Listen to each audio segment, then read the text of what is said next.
목이나 어깨 통증을 호소하는 분들이 많은데요. 사실 뭐 정도의 차이뿐이지 남녀노소 가리지 않고 목이나 어깨가 아프다 이렇게 말씀하시는 분들 많이 계시더라고요. 네, 왜 이런 날 있지 않으세요? 잠자고 일어났는데 움직이기 힘든 예, 이런 경우가 있죠. 그래서 네. 보통은 근육통이야 이렇게 이야기하면서 약 먹어라고 하지만 이게 잘 치료가 안 되는 경우들도 있습니다. 네. 이게 근육통이 아니라 정확한 명칭으로는 근막 통증 증후군이라고 합니다. 네, 근근막 통증 증후군. 이름도 조금 어려운 것 같은데요. 오늘 이 질환에 대해서 좀 살펴보겠습니다. 마취통증의학과 전문의 정순택 원장 스튜디오에 나와 있습니다. 안녕하세요. 네, 안녕하세요. 안녕하세요. 네, 오늘 알아볼 질환이 이제 근근막 통증 증후군인데 사실 우리는 이제 근육통은 잘 알고 있는데 근근막 통증 증후군은 이게 좀 생소하단 말이죠. 어떤 질환입니까? 네, 이제 용어가 좀 생소하실 수 있을 것 같은데요. 네. 근근막 통증 증후군은 이제 통증 유발점이라고 부르는 과민 반응을 보이는 지점이 근육과 근육 조직 내에 이제 존재하는 근육 질환을 다 말하는 말입니다. 네. 그래서 이제 국소적인 근육통과 연관통 등의 이제 감각 증상, 통증 이외에도 운동 제한이나 자율신경 증상 등이 이제 발생할 수 있는 그런 질환입니다. 통증 유발점에 통증이 이제 있을 수가 있는데 증상이 좀 더 멀리 떨어진 부위에 연관 통증을 유발해서 관절염이나 뭐 점액낭염 이런 것들과 좀 이런 것들로 좀 잘못 진단되는 경우가 네. 이제 많은 질환이기도 합니다. 네. 설명이 좀 이제 어려운데 쉽게 생각하시면 우리 보통 뭐 근육이 뭉쳤다든지 뭐 담이 들었다든지 그렇게 말씀을 많이 하시는 이 골격근의 근육과 근막의 급성, 만성 통증 질환을 얘기합니다. 보통 30대에서 60대 중년층에서 많이 발생을 하고요. 65세 이상의 연령층에서는 유병률이 85% 정도에 이른다고 합니다. 그리고 남성보다는 여성에게 좀 더 호발을 하고 여성에게 이제 증상이 좀 더 심하게 나타나는 것으로 되어 있습니다. 머리, 목, 어깨, 그다음에 허리 이 부위에 이제 특히 잘 생기고 이제 매일매일 힘든 노동이나 운동을 하시는 분들보다는 이제 앉아서 그냥 보통 일을 하시다가 가끔 뭐 주말 골프 등 이제 가끔씩 운동을 하시는 하신 후에 이렇게 몸에서 잘 발생을 하게 됩니다. 네, 사실 뭐 근육통 때문에 목숨을 잃는 경우는 없는데 이 근육통 때문에 삶의 질이 확 낮아지는 거는 부인할 수 없을 것 같습니다. 네, 그렇죠. 이게 지금 가만히 평소에 잘 움직이지 않고 네. 운동하지 않으시다 갑자기 운동하면 오히려 올 수 있다. 조금 전에 통증 유발점이라고 하셨는데요. 통증 유발점이라는 게 굉장히 뭐 중요한 것 같네요. 이게 뭔가요? 네, 통증 유발점이 중요합니다. 이제 화면을 좀 보시면요. 네. 이제 우리 몸의 근육은 양쪽 끝이 힘줄로 되어 있습니다. 네. 그래서 뼈에 붙어 있거든요. 그래서 근육이 수축할 때 뼈를 움직여주면서 우리 몸이 움직이게 되는 것인데 근육과 근육을 싸고 있는 근막에 이렇게 보시면 이렇게 조금씩 동글동글하게 네. 예, 마우스를 좀 활용해 주시겠습니까? 예, 이게 이제 근섬유인데 이렇게 근섬유 안에 이렇게 동글동글하게 아주 작은 통증을 유발할 수 있는 작은 압통점이 생길 수가 있는데 이것을 통증 유발점이라고 합니다. 저기가요? 네. 네네네. 이것을 이제 의학적으로는 골격근 또는 근막의 단단한 띠 안에 결절로 만져질 수 있는 민감한 곳이라고 이제 정의가 되는데 국소적인 근육 내 손상, 뭐 자극, 염증이 있는 조직이기도 합니다. 그래서 이 근육 내에 흉터를 만들기도 하고 딱딱해져서 띠 모양으로 만져지기도 합니다. 이것이. 그리고 통증 유발점을 누르면 심한 통증을 느끼게 되고 누르는 부위뿐만 아니라 좀 멀리 떨어진 곳에 통증을 느낄 수가 있는데 이것을 보통 이제 연관통이라고 합니다. 네. 다음 그림을 한번 보시면요. 이제 다음 그림은 신체 여러 부위에 이제 통증 유발점과 연관통이 발생하는 부위를 이제 표시해 놓은 것인데요. 이렇게 보면은 X 표시가 있고 그냥 이제 빨간색 점이 있는데 네네. X 표시가 이제 통증 유발점이고요. 저 빨간색 점으로 표시된 부위가 이제 연관통이 생기는 이제 부위입니다. 네. 온몸에 다 나타날 수가 있네요. 네. 네. 저 같은 경우는 이제 그림 처음 부분에 있을 때 이제 목이랑 어깨가 제가 진짜 많이 아프거든요. 그런데 이 통증 유발점은 우리 몸에 늘 있다가 어떤 자극을 받아서 활동을 시작하게 되면은 그때 아프게 되는 건가요? 이제 통증 유발점은 이제 안 좋은 자세로 오래 일할 때나 뭐 잠잘 때 신체적인 비대칭, 불균형, 그리고 뭐 디스크 등 다른 원인에 의해서 근육들이 긴장하거나 손상될 때 이제 네. 발생할 수가 있고 근근막 통증 증후군은 이제 증상들을 일으키게 됩니다. 통증 유발점의 종류가 상당히 여러 가지가 있는데 네. 이제 활동성 통증 유발점과 잠재성 통증 유발점만 좀 간단하게 설명을 하고 넘어가겠습니다. 활동성 통증 유발점은 쉴 때나 운동할 때 항상 통증을 유발을 합니다. 그리고 근육이 이렇게 쭉 늘어나는 근육 신장을 이제 방해해서 근 위축을 유발합니다. 그래서 이제 이곳에 압력을 주면 굉장히 심한 압통이 생기고 주변 조직에 국소적인 연축 반응을 발생시킬 수 있습니다. 반면에 잠재성 통증 유발점은 근육과 근막에 있는 이제 과민 반응 지점으로 이제 평소에는 아프지 않고요. 외부 압박이 있을 때만 통증을 발생시킵니다. 그래서 이것은 이제 어떤 자극이나 조건에 의해서 활동성 통증 유발점으로 변할 수 있습니다. 네. 그런데 저는 그 통증이 있을 때, 그러니까 목이나 어깨가 아플 때 어떨 때는 그 쿡쿡 누르기도 하고 어떨 때는 또 욱신욱신되기도 하거든요. 이렇게 차이가 또 나더라고요. 뭐 이제 증상 자체는 통증 유발점이 생긴 부위에 따라 좀 다르게 나타날 수 있는데요. 네. 아까 이제 그림으로 보신 것처럼 머리, 목, 어깨, 허리, 골반 등 여러 부위에 통증이 나타날 수 있습니다. 근데 이 근근막 통증 증후군은 대개는 지속적이고 위치를 좀 설명할 수 없는 그 이렇게 깊고 넓게 분산된 부위에 통증이 생깁니다. 그래서 네. 대개는 좀 둔하고 쑤시는 통증으로 보통 설명을 많이 하고요. 네. 가끔은 이제 시린감, 마비감, 뭐 벌레가 기어가는 느낌 네. 이런 느낌 등으로 표현을 하기도 합니다. 통증 유발점을 이제 누르면 심한 통증이 느끼게 되고 멀리 떨어진 곳에 연관통을 느끼게 되는데 이 연관통은 우리가 흔히 아는 뭐 디스크와 같은 이 신경근 분포와는 조금 다른 양상을 띠기 때문에 조금 차이가 있습니다. 네. 근데 저 같은 경우는 이렇게 통증만 있는 게 아니라 좀 움직이는데도 불편함을 많이 느끼더라고요. 그럴 수 있죠. 네. 네, 이제 근근막 통증 증후군이 통증 이외의 증상을 아까 일으킬 수 있다고 처음에 말씀을 드렸었는데 네. 먼저 이런 운동 증상이 있을 수 있습니다. 그래서 근육의 경직, 근력의 저하, 이제 운동 범위의 제한 등이 이제 주로 나타납니다. 통증 유발점이 생긴 후에는 이제 주위 신경근을 자극해서 통증이 발생하게 되겠죠. 통증이 발생하면 근육이 긴장을 하게 됩니다. 그러면 이제 아프니까 좀 잘 움직이지 않게 되겠죠. 그러면 이것이 이제 근육 경직을 더 초래하게 되고 결과적으로는 통증 유발점의 숫자를 더 늘리게 됩니다. 그러면 통증이 더 심해지고 이런 악순환이 이제 고리가 계속 돌게 되면서 점점 증상이 심해지게 되는 것이죠.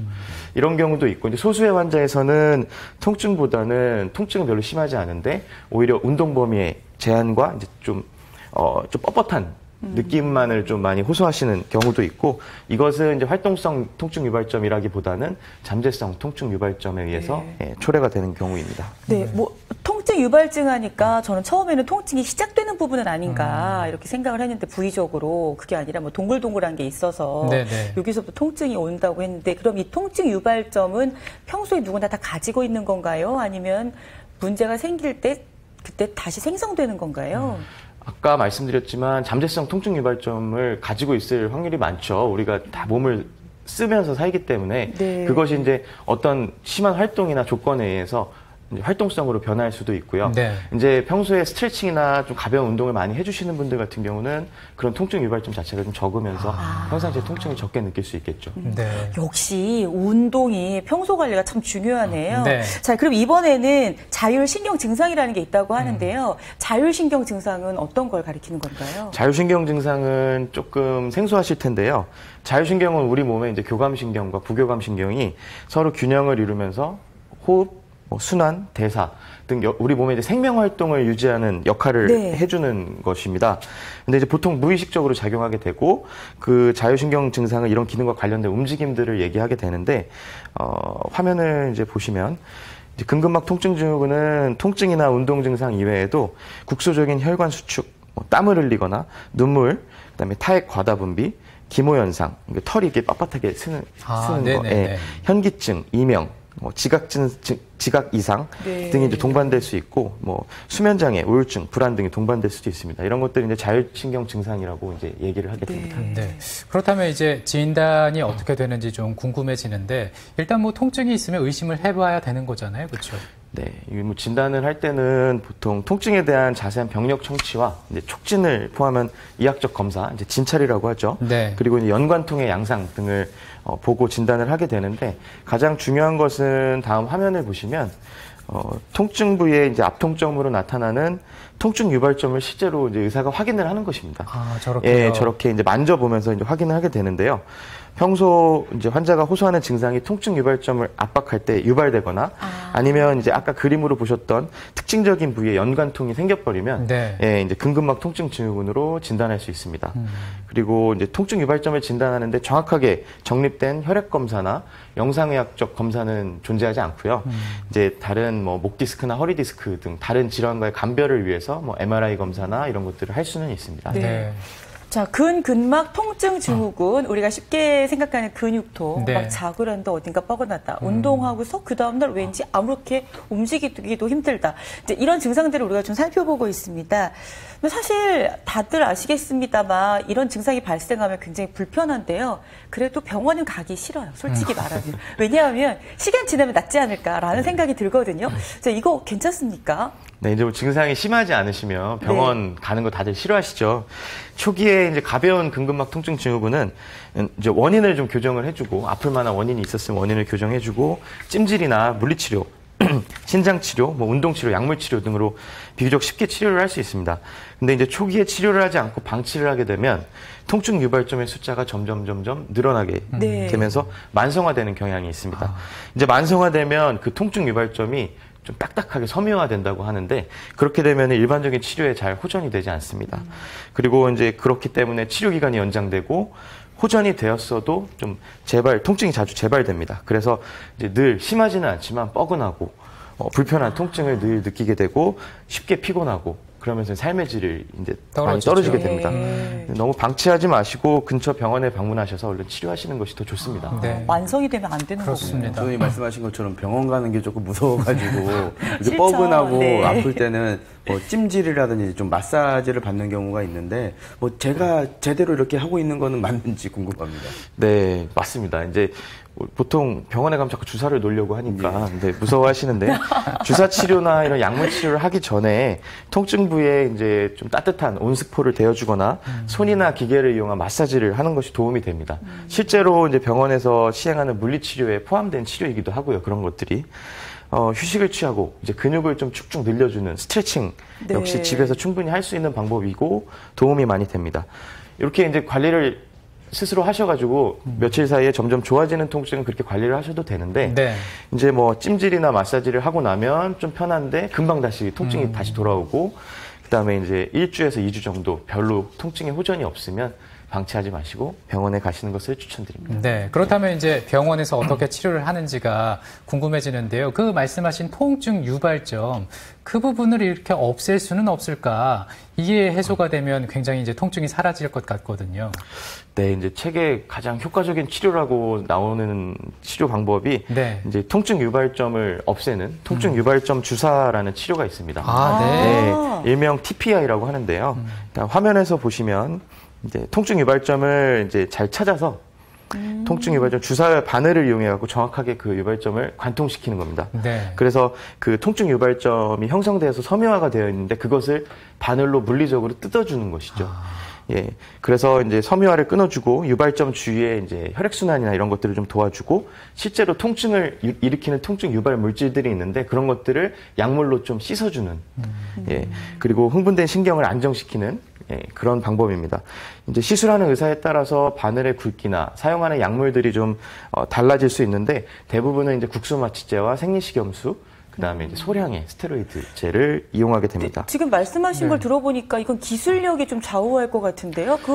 어쨌든 점을 찾아야 되잖아요. 네, 맞습니다. 그럼 점이 많으면 다 주사를. 예, 좀 여러 부위에 주사를 하기도 하고요. 대부분은 어떤 부위가 있으면 바늘이 찌르는 부위는 자입점은 하나이고 네. 안에서 이렇게 바늘을 부채꼴 방향으로 움직이면서 통증 유발점들을 찾으면서 마취를 뜯어줍니다. 해서 이제 진행을 하시는 그렇기 때문에 거군요. 이렇게 통증이 아주 심하지는 않은데 유발점을 통과할 때 환자가 뜨끔뜨끔하면서 뜨끔뜨끔한 통증을 느낄 수는 있습니다. 그렇군요. 네. 그렇다면 이 주사를 맞게 되면은 이 통증이 좀 완전히 사라지는 건가요? 초기에 이제 증상이 가벼운 환자분들은 통증 유발점 주사를 하면 반응이 좋습니다. 네. 대부분 국소적인 통증이나 연관 통증, 운동 제한 이런 것들이 바로 없어지는데 이제 만성화된 근근막 통증 증후군 환자분들은 한 번의 주사로 해결이 잘 안 되는 경우가 많고요. 네. 보통 좀 치료 기간이 3주에서 6주 정도 이렇게 긴 기간이 걸리고 지속적인 통증 유발점 주사와 물리치료들이 필요하게 됩니다. 통증 유발점 주사를 반복을 하게 되는데 주사로 인한 통증이 좀 있을 수 있기 때문에 보통 3일에서 4일 정도의 간격을 두고 하게 됩니다. 그리고 주사 후에는 이제 신장 분무요법이라고 그래서 좀 주사 부위를 차갑게 식혀주는 냉매가 있는데 그것을 좀 뿌려주고 근육을 쭉쭉 늘려주면 조금 더 효과적으로 통증 유발점 치료를 할 수 있습니다. 그러면 이 통증 유발점 치료, 그러니까 뭔가를 주사로 이렇게 뜯어준다고 했잖아요. 그럼 얘가 없어지는 거예요? 앞으로는 이 부위가 아프지 않는 거예요? 뭐 이런 식이에요? 아니면 그럼에도 불구하고 또 생성은 될 수 있는 건가요? 당연히 주사 치료를 했을 때 통증 유발점이 없어지겠지만 당연히 또 이제 근육이 수축되는 어떤 그런 작용에 의해서 운동이나 어떤 노동이나 이런 것들에 의해서 같은 부위 혹은 주변 다 생길 수가 있습니다. 그렇군요. 조금 전에 말씀하셨던 물리치료도 분명히 도움이 될 수 있을 것 네, 같고요. 맞습니다. 평소에 운동을 좀 해주시는 게 정말 필요할 것 같은데요. 물리치료 같은 거 어떨까요? 이제 기본적인 물리치료, 신장치료는 이렇게 쭉쭉 늘려주는 스트레칭 치료를 말하고요. 네. 운동요법 등이 이제 많이 시행되고 있고, 이외에도 최근에는 체해 충격파 치료나 도수치료 등으로 근육들을 직접 좀 이완시킬 수 있는 그런 치료들도 하고 있습니다. 이제 이런 여러 가지 치료도 있는데 치료보다는 근근막 통증 증후군이 발생하지 않도록 이제 평상시에 좀 주의하시는 것이 더 중요하겠죠. 네. 이제 안 좋은 생활 습관이나 자세, 스트레스, 그다음 외상, 좀 심한 운동 이런 것들에 의해서 발생할 수 있기 때문에 항상 좀 이런 것들을 좀 자제하시는 것이 좋겠고 좀 적당한 운동을 해서 근육에 가벼운 자극을 주시면 근육의 혈액순환이 좋아지고 이제 통증이 줄어듭니다. 근데 그 평소에 좀 예방할 수 있는 운동법이라는 게 있을까요? 추천 운동 같은 추천 거. 제가 특별히 어떤 운동법을 추천해 드리기보다는요. 네. 우리가 이제 심한 근력 운동을 하게 되면은 오히려 좀 생길 수가 있기 때문에 과격한 운동. 네, 과격한 운동보다는 우리가 흔히 알고 있는 유산소 운동들을 좀 하시면 근육에 적당한 자극이 되면서 좀 이런 근근막 통증 증후군을 줄일 수 있겠습니다. 네. 그러니까 평소에 근육에 살짝 자극을 주는 것이 훨씬 좋으네요. 갑자기 주면 안 되시고요. 그렇습니다. 그리고 이제 이 통증이 만성이 되면 안 되기 때문에 만약에 오래 지속된다고 하면 병원에 꼭 한번 가보시기 바랍니다. 자, 오늘은 정순택 원장과 함께 근근막 통증 증후군에 대해서 살펴봤습니다. 오늘 고맙습니다. 고맙습니다. 네. 안효순 리포터 고생 많으셨습니다. 네, 수고하셨습니다.